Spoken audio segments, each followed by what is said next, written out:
Operator. Cik cik cik. Amor Cik, cik. wani Cik. amiwini Cik cik. apamuji Sinden sinden. Prailahi Cik cik. Kales Cik, cik, cik. kodo pangejo Cik cik. Bagaimana kalau seno Cik cik cik.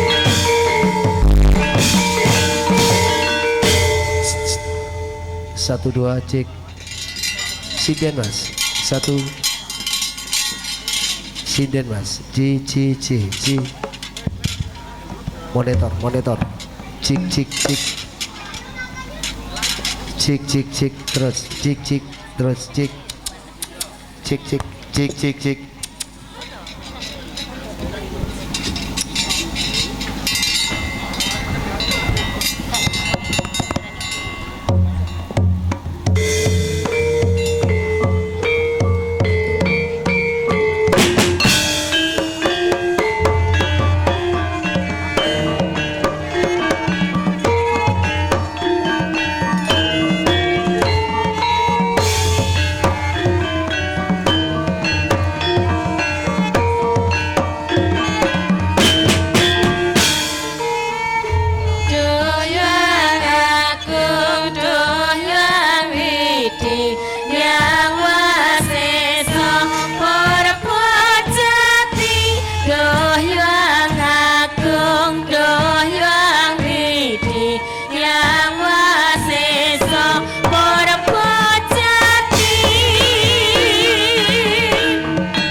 pinaringan pangayoman dumateng kita sedaya.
Rasulullah Sadiqul Wadil Amin.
더 맞추 더 아유 더 맞추 맞추 아유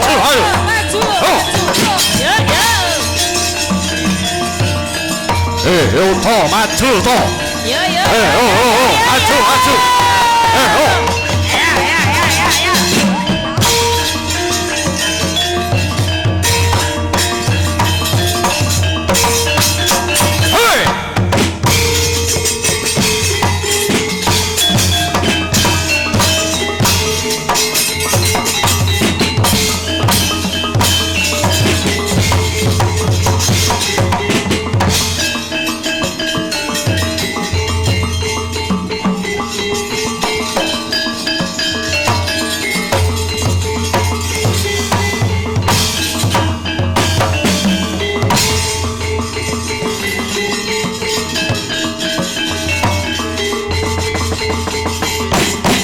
jagat horeg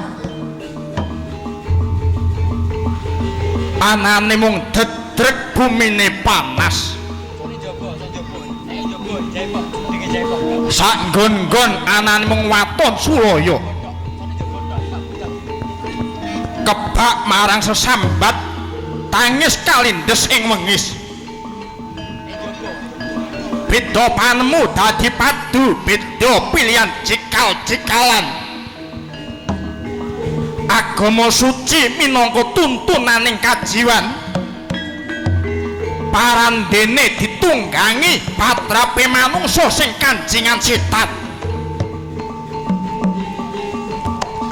nadyan bumi ngamarta nembe kwalik saking ngalaming jembrip prayangan dadi ngalami manungsa parandene para Pandhawa goreh rongeh nggone hangiket munggahake rasa golongake sedya para kawula kang ngrina wengi padha dredah munggah Pancapakah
jebul kae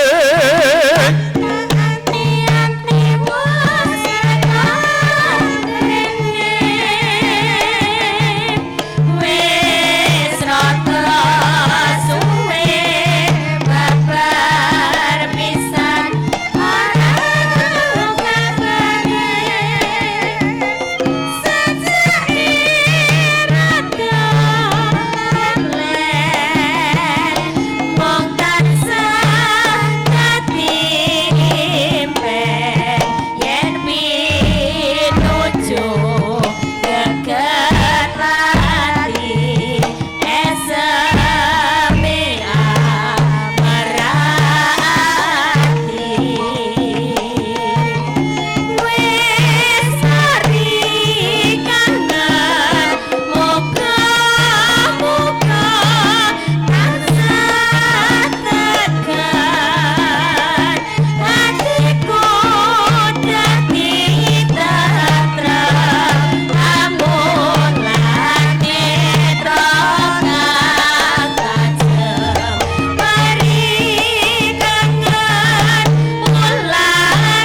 mulai begegek ugek sadolita mel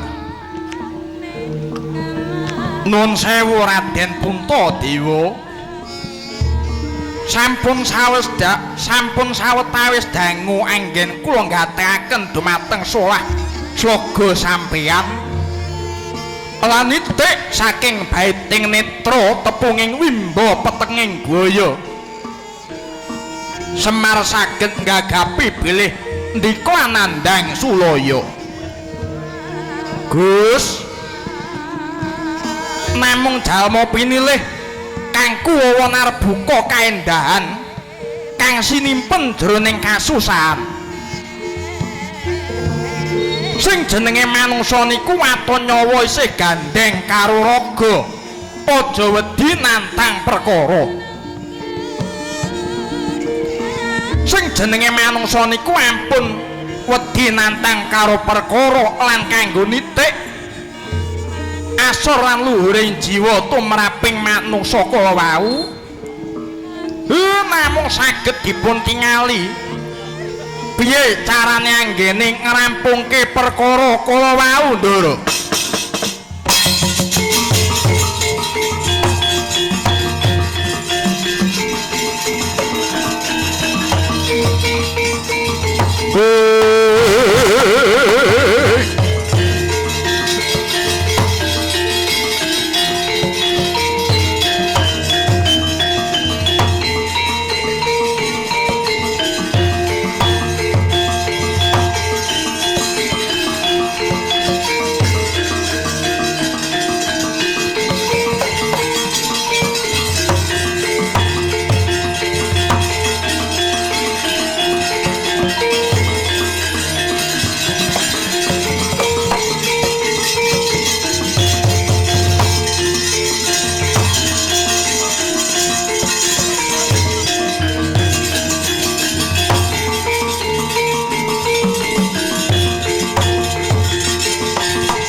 samar pamoring sukma sinukma ya winah ya ing asepi sinimpen telenging kalbu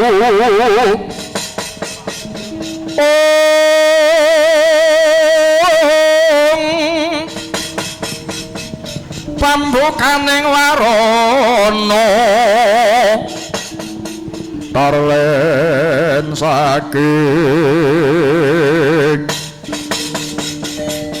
saking layap lieping aluyup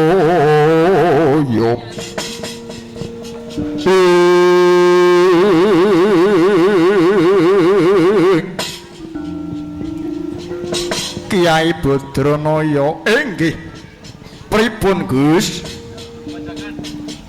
sausé para Pandhawa netepi wajib ambabati wana marta tata gelar wana bebondotan lan sejatine kratoning lelembut ingkang dipun kendhaleni dening Prabu Jim Yudhistira lan ripalungguhan iki Pandhawa wis bisa malih saka alaming lelembut dadi alame manungsa nanging ya gene Kakang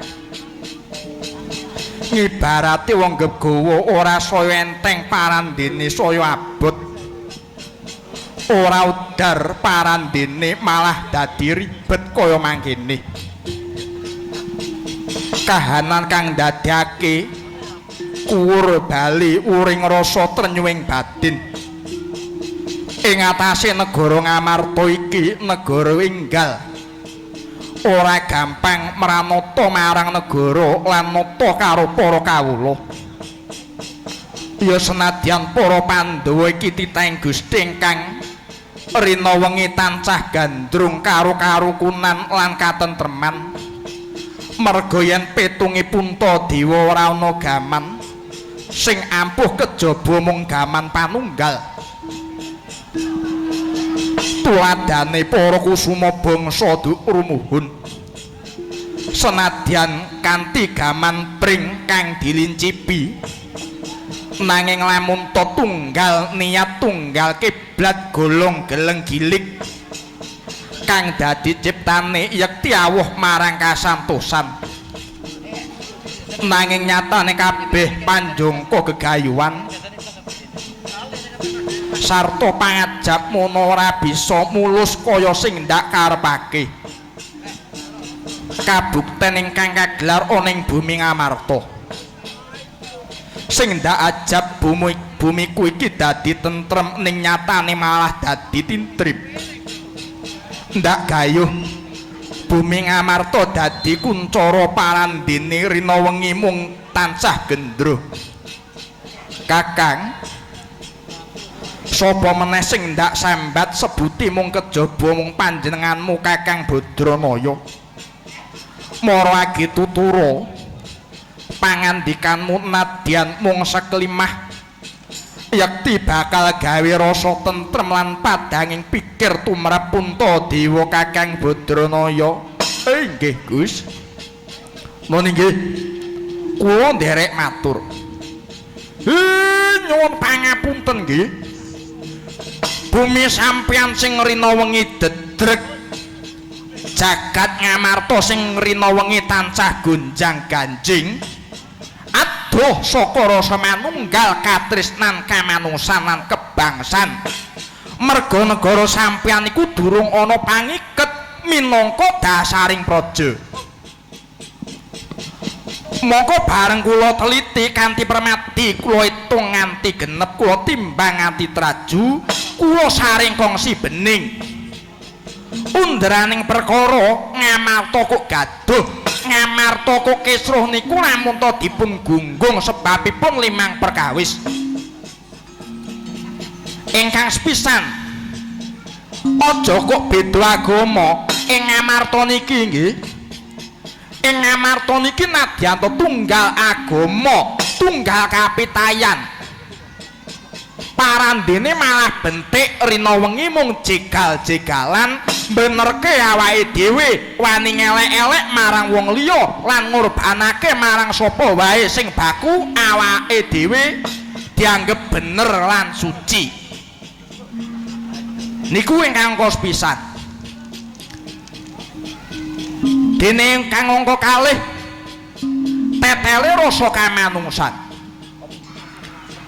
mongko rasa kamanungsan iku punjere mapan wonten ing rasa welas lan asih ning nyatane teng Ngamarta rasa welas lan asih kala wau mboten wonten mila kawontenanipun namung wani lan wani nadyan kudu ngrekasake wong liya ora dadi apa sing baku awake dhewe bisa mulya lha ngaten to niku ingkang kaloro dene ingkang angka 3 lunture rasa manunggal utawa kerukunan angka 4 ingkang wis pinitaya minangka wakile kawula nyatane ora bisa dadi srana padang tumraping sagung-sagung para kawula dasih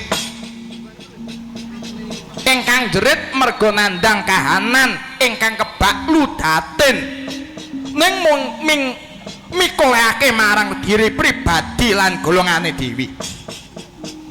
Lah, yen negara niku tunggal agama wae wis geger, rasa kamanungsan wis tetel. Luntur rasa manunggale, wakil-wakile para kawula mung mburu senenge dhewe. Tangeh lan lamun ingkang pungkasan Ngamarta niki saged adil kerta lan raharja Raden caritane satriya linuwih kang mardi mring kautaman tanpa gat mring pangestine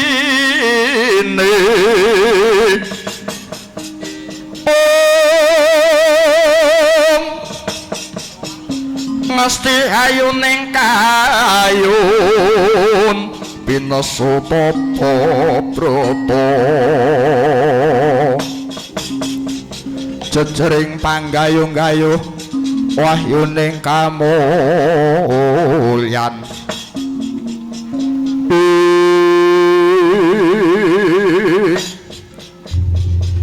Kyai Badranaya kula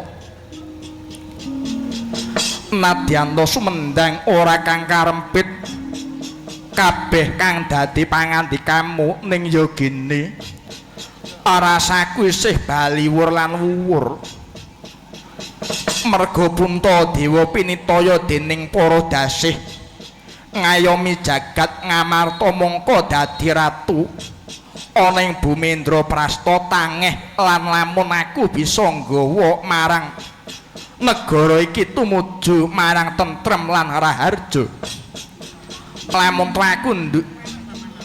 aku ora duwe gegebengan minangka pepakem dadi pangiketing manunggal tumraping warga ing negara Ngamarta kakang mula kang mangkono kakang Badranaya paringa dawuh kanggo nata negara naleni bangsa iki apa kang kudu tak tindake kakang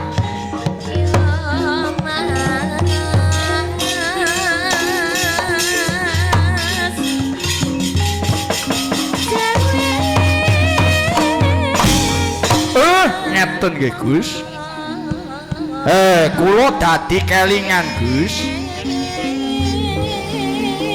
rumiyin menika wonten ratu ingkang anggadhahi kapinteran pun joling apapak mrajoling akerep nenggih Nalendra ing Nuswantara ingkang ajejuluk Prabu Kalimantara naika semanten kula kemutan Prabu Kalimantara menika anggadhahi gegebengan 5 perkara lajeng bab menika dipunaturi dhateng para dewa lah wonten bab ingkang semunipun ganjel tumraping Bathara Guru awit gegebengan gangsal perkawis kala wau ingkang pisan manungsa kudu tunduk kelawan panembah nindake perintah nedoi cegah ora ana ingkang wajib sinembah kejaba mung Gusti kang nyipta jagat lah bab niku ingkang ndadosaken Bathara Guru niku bingung naika Kalimantara sowan wonten ing kahyangan ngrembag babakan pangiket utawi paugeran gangsal werni kala wau satemadipun rembag dening para dewa sawontenipun ing kahyangan nadyan kedah bantah parandene boten wonten ingkang saged ngrampungke perkara wasana Bathara Guru niku ngawontenaken nenggih wujudipun milih kinten-kinten para-para ingkang lenggah kala wau sinten ingkang condong dhateng pamanggihipun Kalimantara sinten ingkang boten condong lah gandeng para dewa sedaya sumuyut bekti ngaji-ngaji dhateng Bathara Guru boten wonten ingkang nyengkuyung dumateng menapa ingkang dados aturipun Kalimantara lah kedadak wonten satunggaling widodari ingkang condong lan golong ing rasa nyengkuyung dumateng Prabu Kalimantara menawi boten lepat widodari kala wau Alwangi Batari Sahadatwati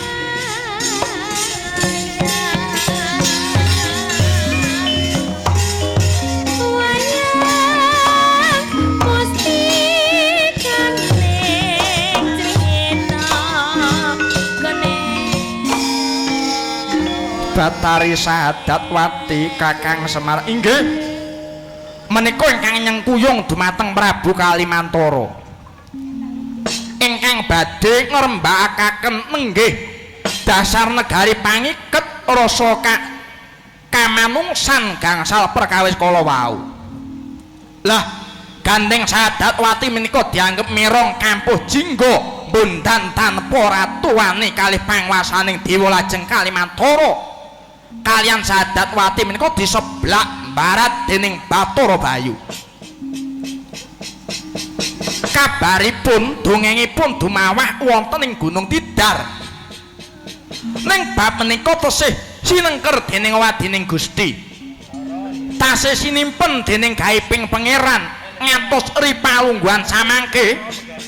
Kalimantoro kalian Sahadat Wati menika mboten wonten kabaripun.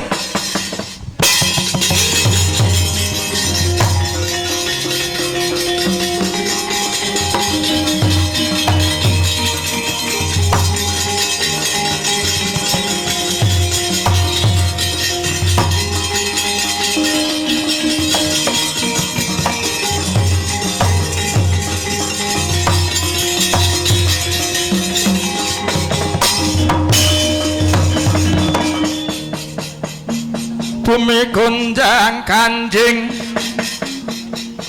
langit kelap-kelap katon, lir ginin canging aris,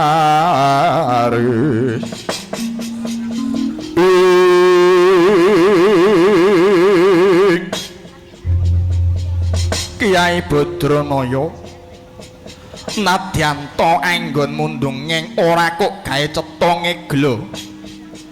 Parandene aku wis bisa nggagapi lereke lakon kang bakal ndak tindake Kyai. Mula kang kaya mangkono aku nyuwun pangestu lan panjurungmu. Tak unggane Gunung Tidar aku kang maneges marang purbaning Hyang Agung. Kanthi cara mangkono mbok menawa dadi dalan baliku mengko bisa nggawa bebungah tumraping warga ing Amarta ingkang awujud pepakem utawa pangiketing bangsa minangka dasare negara supaya negara iki enggal bisa tentrem kerta tata lan raharja. Kakang Semar inggih Gus, kula nggih ugi kula nggih nyengkuyung, kula nggih dukung mang percaya kemawon sinten kemawon ingkang darbe sedya hayu mesti badhe manggih rahayu Gus. Jailulah sapa sing jail bakal dadi satruning Allah.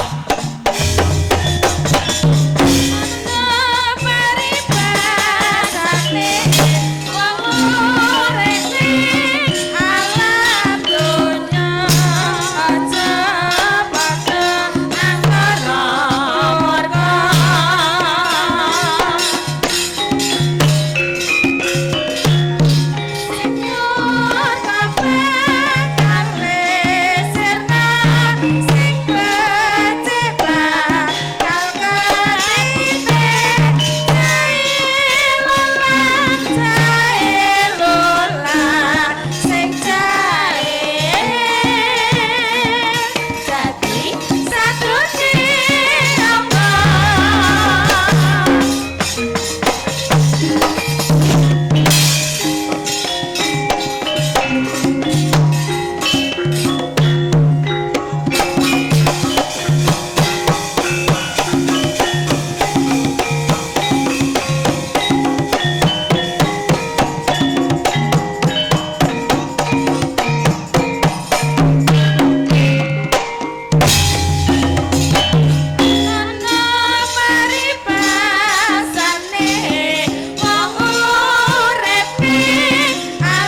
kemari.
Ingsun Prabu Mahiruddin Jawa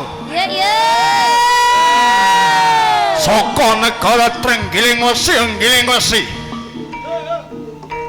putrane Kanjeng Rama Prabu Kalabraca Sargya. Ayo.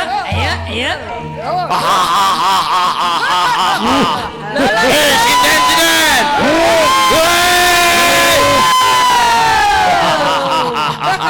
Nyurak sing banter ya. Siap. Hei.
Jaipong keco, Jaipong keco.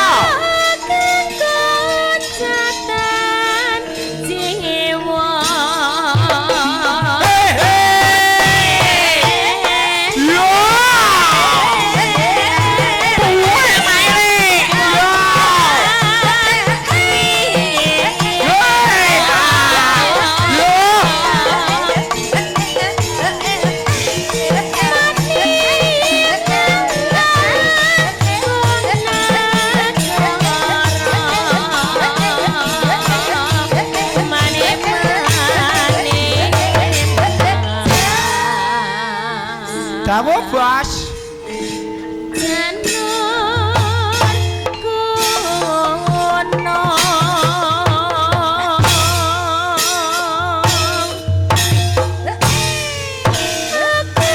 Lah aku iki nglanjutke kono lho ya.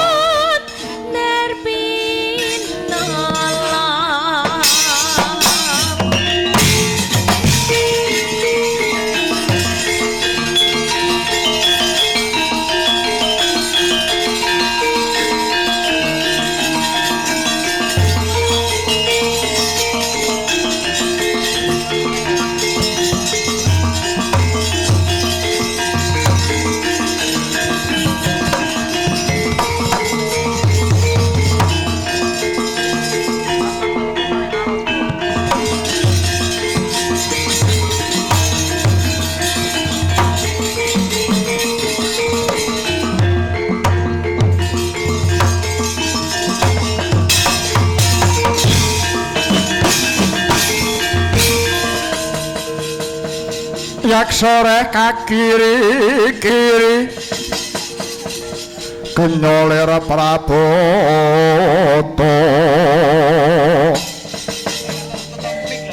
abang kawelagar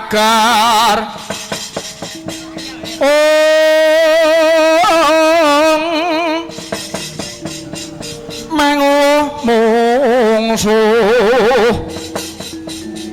aminto lawan anggrolir singa nabda kadyawan nubru